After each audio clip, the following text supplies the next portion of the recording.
தேவனுக்கே மகிமை உண்டாவதாக. இன்றைய நாளில் உங்களோடு கூட தியானிக்க போகிற தேவ வார்த்தை மத்தேயு 28ஆம் அதிகாரம் 20வது வசனம். உலகத்தின் முடிவு பரியந்தமும் சகல நாட்களிலும் நான் உங்களுடனே இருக்கிறேன்.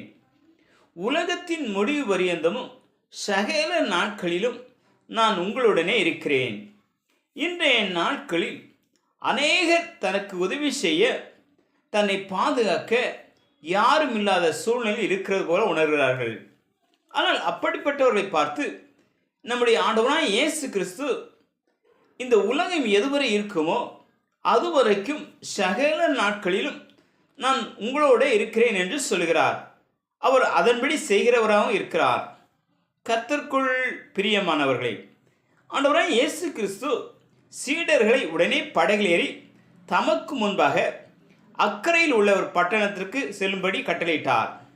நடுக்கடலில் சென்று கொண்டு இருக்கும்போது எதிர்காற்று அடித்தது. சீடர்கள் கலங்கி போனார்கள். அப்போது ஆண்டவராய் இயேசு கிறிஸ்து அவர்களுக்கு எதிரே கடல் மேல் நடந்து அவர்களிடத்தில் வந்து கொண்டிருந்தார். அப்பொழுது சீடர்கள் இயேசு கடலில் நடந்து வருவதை பார்த்ததினால் ஆவேசம் என்று எண்ணி அலறினார்கள். அவர்கள் எல்லோரும் மிகவும் கலக்கமடைந்தார்கள். உடனே ஆண்டவராய் இயேசு கிறிஸ்து அவர்களோடு பேசி, திடன் கொள்ளுங்கள், நான் தான், பயப்படாதிருங்கள் என்று சொல்லி அவர்கள் இருந்த படகில் ஏறினார். அப்பொழுது காற்று அமர்ந்தது. அதனால் அவர்கள் தங்களுக்குள்ளே மிகவும் பிரமித்து ஆச்சரியமடைந்தார்கள்.